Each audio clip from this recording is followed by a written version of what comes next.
Alors bonjour à tous, donc aujourd'hui on revient tester deux caméras de surveillance de la marque EasyViz, et donc c'est la C90 et la C7 Dual. Donc en fait c'est des caméras avec double objectif, et vous allez me dire, est-ce que c'est gadget? Eh ben non, pas du tout, puisque de base on va dire les caméras rotatives ont un angle de vision bien précis, et forcément, vu qu'elles sont rotatives, elles se déplacent. Mais l'angle de vision, lui, il reste toujours le même. Et ce qui fait qu'on a une perte de détection dans le champ de vision qui n'est pas couvert par la caméra. Mais pour être plus explicite, je vous montre ça directement sur un schéma. Donc là, on se retrouve avec le plan d'une maison avec un jardin. Et on va dire de base, si vous pensiez par exemple installer une caméra rotative avec un simple objectif, de base, vous aurez un champ de vision qui se trouve comme ceci. C'est-à-dire que vous allez pouvoir couvrir cette partie-là. Donc après, c'est à vous de voir comment vous voulez positionner la caméra. Après, forcément, si une personne passe dans le champ vision, la caméra va pouvoir, par exemple, se déplacer par là. Mais au final, vous n'aurez plus de détection à ce niveau. Et donc là, à titre d'exemple, avec la C90, vous pourriez très bien avoir un objectif de la caméra qui surveille donc cette partie-là et un autre objectif de caméra qui surveille cette zone-là. Ce qui fait que là, vous n'avez plus d'angle mort au niveau du visionnage de la caméra, puisque donc vous avez les deux objectifs qui surveillent une zone bien précise. Et vous verrez aussi que c'est le même principe avec la caméra d'intérieur, la C7 Dual. De toute façon, on va découvrir toutes les fonctionnalités de ces caméras pendant le test, mais qu'est-ce qu'il faut faire avant? C'est aller bien sûr s'abonner. Allez, c'est parti! On va commencer par la C90. Donc en premier, on tombe sur un mode d'emploi qui nous demande tout simplement d'aller scanner l'application. Ensuite, on tombe sur la caméra, on va la mettre de côté, on va regarder au niveau des accessoires. Donc ici, on a le transformateur et donc on est sur du 12 volts 1,5 ampères, donc 18 watts. Ok. Ensuite, on a un connecteur qui va nous permettre de rendre étanche, à mon avis, la connexion en Ethernet.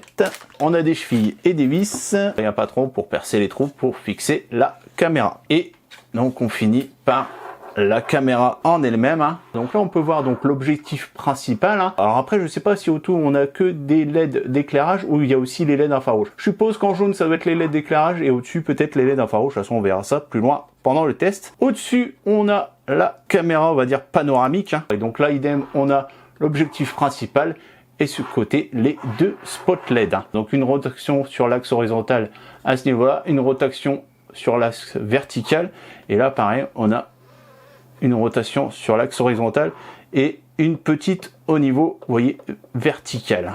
Derrière, donc, on a les deux antennes Wi-Fi que vous pouvez au final masquer si vous utilisez en fait le port Ethernet, puisque donc là, vous pouvez voir, vous avez un port Ethernet et donc la fiche coaxiale pour pouvoir alimenter la caméra. Ensuite, donc, on a le système de fixation. Vous allez pouvoir, par exemple, fixer sur un plafond, soit sur un mur, ou vous voyez comme c'est incurvé sur un poteau. D'ailleurs, on va l'enlever.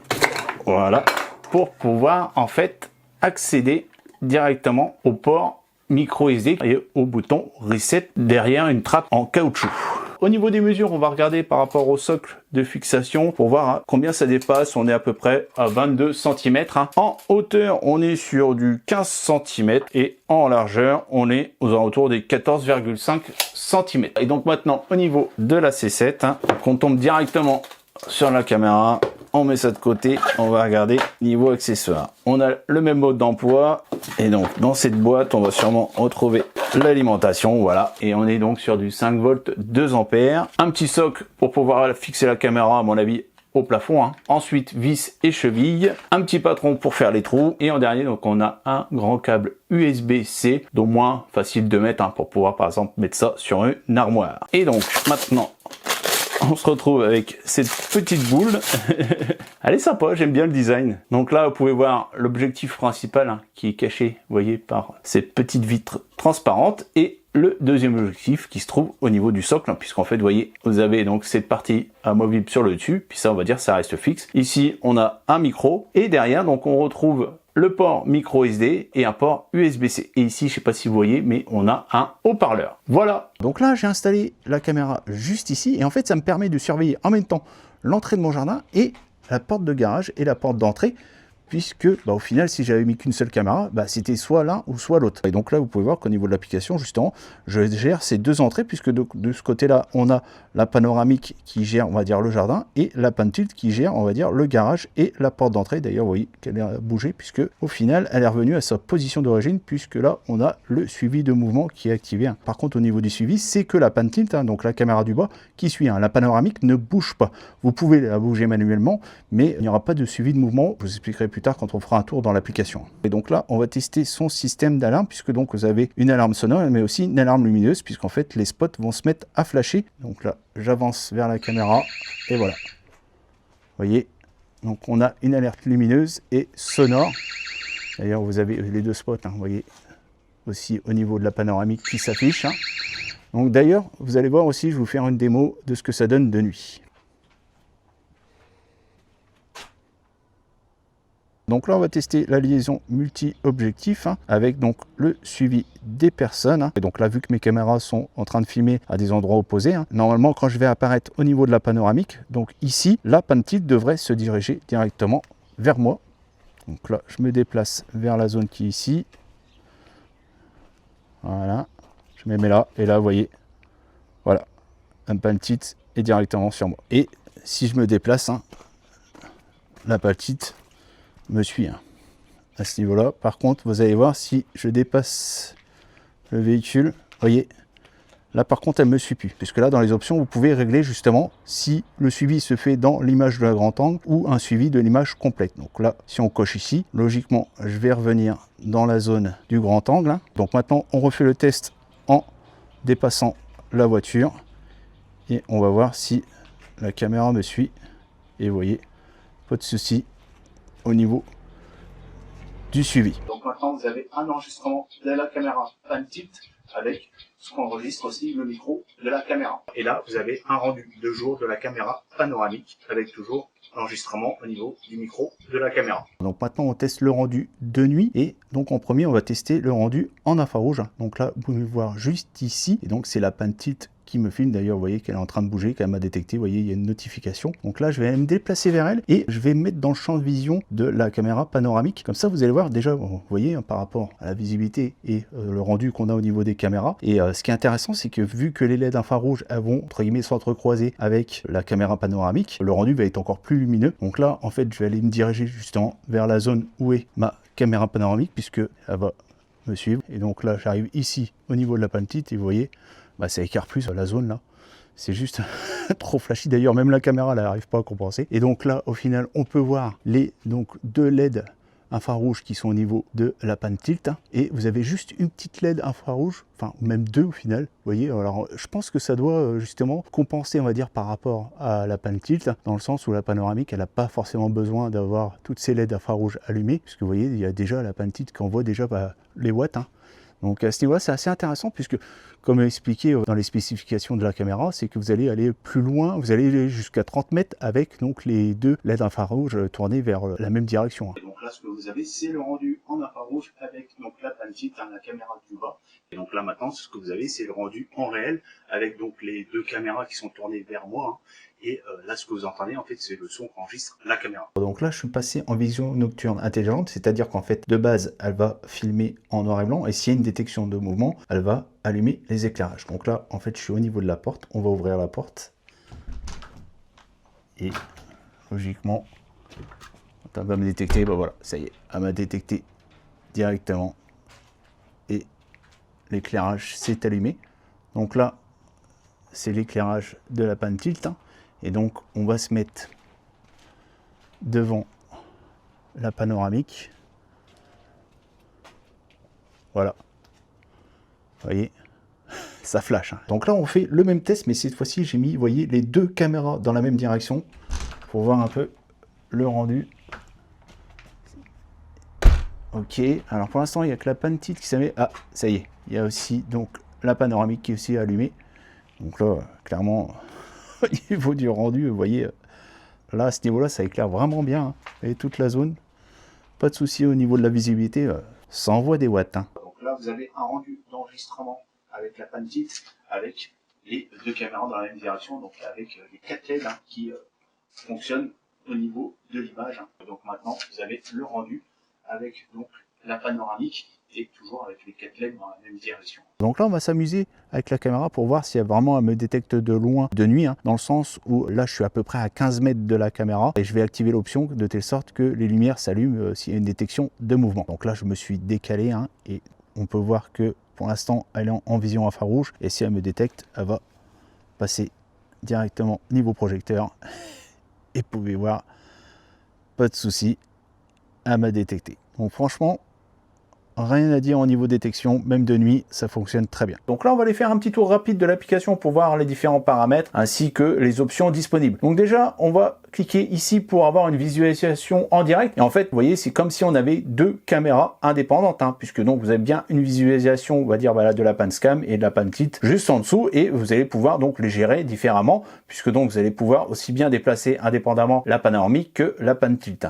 D'ailleurs, on va y aller directement au niveau des réglages. Donc là, vous voyez, je suis sur la pan tilt, donc logiquement, vous voyez, hop, on va à gauche, on va à droite, voilà, pas de souci. Alors vous voyez, des fois qu'on a un peu perte d'image, c'est tout à fait normal. Là, au niveau de mon Wi-Fi, je suis un peu limite, au niveau de la connexion, donc c'est pour ça qu'on a une sorte de dégradé au niveau de l'image. Et donc pareil, après je clique directement ici au niveau de la caméra grand angle. Et donc là, faites bien attention quand je vais déplacer la caméra grand angle, vous allez voir que ça va aussi déplacer la pan tilt. Donc là, par exemple, je me déplace sur la gauche, et vous voyez, la pan tilt se déplace, puisqu'en fait ils sont tout simplement sur le même axe de rotation, ce qui fait qu'on n'a pas de suivi au niveau de la panoramique, dans le sens où on n'arriverait pas au final à avoir un suivi aussi bien avec la pan tilt que la panoramique. Si la panoramique se déplaçait tout le temps, au final la pan tilt aussi, et on aurait perdu le suivi de mouvement d'une personne, où elle filmerait plus qu'elle devrait filmer de base. Vous voyez ce que je veux dire? J'aurais mis quand même un suivi de mouvement au niveau la caméra panoramique, mais c'est compréhensible dans le sens où ça bouge aussi la pan tilt. On revient sur la page d'accueil. Ici, donc, vous avez la bibliothèque, c'est-à-dire que vous avez un relevé de tous les événements. D'ailleurs, là, vous pouvez voir ma grosse tête qui est juste là. Là, vous cliquez directement sur lecture et ça va lire directement l'événement qui a été enregistré sur la micro SD. Après, vous pouvez aussi prendre un abonnement dans le cloud. C'est vous qui voyez, mais vous voyez, vous avez un historique de toutes les détections. Là, j'ai mis une carte de 32 Go et voilà, on peut vraiment stocker comme on veut. Ensuite, pour la gestion de chaque caméra, vous pouvez cliquer sur son image et pouvoir accéder directement à toutes les options qui sont en bas. Donc là, vous avez toute une pléthore dans le sens où, par exemple, vous pouvez prendre des photos, enregistrer une vidéo, donc accéder directement à son mouvement, possibilité aussi de converser directement avec une personne qui est de l'autre côté de la caméra, régler sa définition. Donc là, on peut voir qu'on est sur de la Quad HD, qu'on a la possibilité de mettre en veille, qu'on a la possibilité aussi de pouvoir activer une alarme, d'activer son projecteur, et idem donc pour la pan tilt, vous cliquez dessus et donc on se retrouve avec sensiblement les mêmes options. Et ce qui change, c'est par exemple la patrouille automatique où en fait la caméra va toutes les 10 secondes bouger de gauche à droite pour pouvoir surveiller tout l'environnement, et vous avez aussi possibilité de faire une image à 360 degrés. Donc ensuite, on a les options qui sont communes aux 2 caméras. Donc paramètres de liaison, ça on l'a vu, c'est la liaison multi-objectif. On a la détection intelligente, donc on a une détection au niveau humain, au niveau des véhicules, et aussi on a la détection de changement d'image. C'est tout simplement la détection de mouvement de base. Ensuite, on a l'option de notification. Par défaut, c'est désactivé, donc activez-le si vous voulez justement avoir une information comme quoi il y a une détection au niveau de votre caméra. Paramètres audio, donc c'est l'enregistrement audio au niveau de la caméra. Par défaut, pareil, c'est désactivé, donc il faut l'activer. Et vous avez aussi le réglage du niveau d'enregistrement du micro de la caméra. Ensuite, vous avez les paramètres d'image. Là, vous avez une option que vous verrez justement avec ce modèle-là, c'est plus parlant. Vous avez possibilité de régler aussi le rendu des couleurs. Donc moi, j'ai laissé sur original. Et donc, c'est là où vous allez pouvoir régler la vision nocturne. C'est-à-dire que soit vous laissez la vision nocturne en noir et blanc, donc en fait, c'est les LED infrarouges qui vont s'activer. Soit ça va être tout le temps le spot qui va s'allumer, donc vision nocturne en couleur.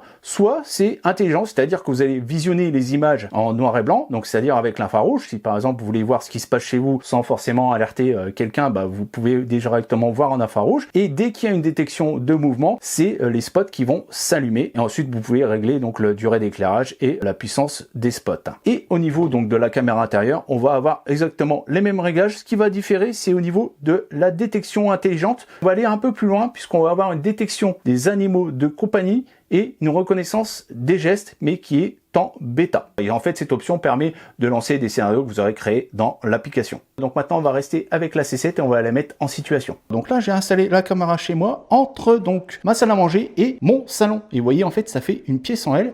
Et au final, avec les deux caméras, on peut tout couvrir. Sachant que donc on a la panoramique qui couvre le salon et la pan tilt qui gère la salle à manger. Et donc déjà, vous pouvez voir au niveau de l'image, on a pas mal de contre-jour du fait que forcément on a les fenêtres qui amènent de la luminosité. Et donc là, vous allez dans les options, vous allez dans paramètres de l'image et vous activez l'option WDR et vous allez voir qu'on va récupérer, voyez, la luminosité, surtout sur la salle à manger. Et voilà, intéressant, c'est qu'en fait, on va pouvoir compenser la luminosité venant des fenêtres. Donc ensuite, on va tester donc le suivi de mouvement avec la pan tilt, puisque donc c'est la caméra qui est au-dessus. Là, je vais apparaître ici, là, au niveau de la cuisine, et puis je vais me déplacer, et on va voir s'il n'y aura pas de souci au niveau du tracking. Donc là, je vais aller dans les paramètres, je vais aller activer ici dans réglage PTZ et suivi de mouvement. On est bon.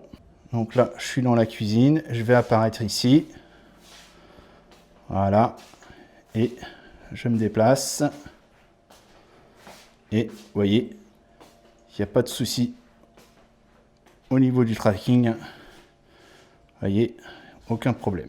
Donc là, j'ai désactivé le suivi de mouvement et je vais activer la liaison multi-objectif. Et donc avec cette option, si j'apparais dans le champ de vision la caméra panoramique, normalement la pan tilt va directement se diriger vers moi. Donc là, je vais apparaître au niveau de la porte, ici, là. Je me déplace, j'apparais. Et là, logiquement, voilà, la pan tilt se dirige vers moi. Là, je me déplace, pareil. Il y a un suivi à ce niveau-là.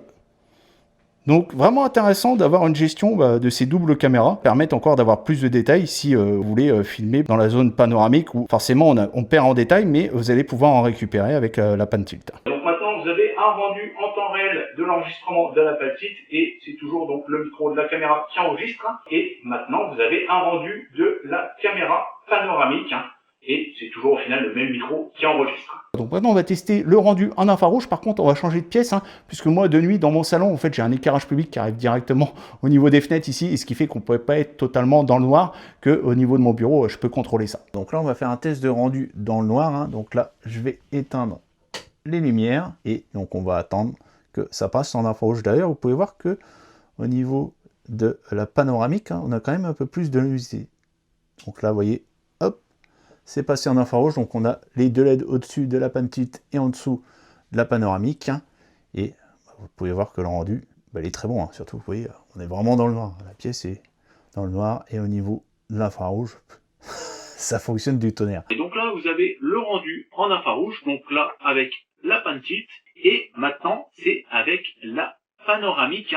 Donc vous voyez, le rendu est similaire, et au final, ça correspond un peu avec ce qu'on a avec la C90, dans le sens où on a un croisement des LED infrarouges qui fait qu'on a encore un meilleur rendu. Donc voilà, je pense qu'on a fait le tour, on passe à la conclusion. Donc voilà, c'est le temps de la conclusion. Au niveau des défauts, j'en aurais deux à relever. Le premier, c'est par rapport à la C90, dans le sens où on n'a pas de suivi au niveau de l'objectif panoramique. Voilà, c'est le seul reproche que j'aurais à faire. Mais après, vous avez pu voir pendant le test, au final, on comprend pourquoi, puisque forcément, la rotation de l'objectif panoramique est liée au pan tilt. Deuxième défaut, c'est son application qui manque vraiment d'ergonomie. On est toujours obligé de chercher les options à droite, à gauche, même si bon, vous avez pu voir, je vous ai montré un peu le principal au niveau du test. C'est vrai que au début, on est un peu perdu. Et sinon, au niveau de ses avantages, déjà, c'est le fait qu'on n'a pas forcément besoin d'investir dans un kit de caméras, de plusieurs caméras. Au final, on a deux caméras en une et qui va nous permettre de couvrir une plus grande surface et au final nous éviter d'acheter plusieurs caméras. Et ce que j'ai aimé aussi, c'est que c'est réfléchi dans le sens où ils ont mis deux objectifs qui n'ont pas les mêmes caractéristiques et en fait l'un complète l'autre dans le sens où forcément on a le grand angle qui va permettre d'avoir un plus grand champ de vision mais moins de détails et la pan tilt qui va avoir un champ de vision réduit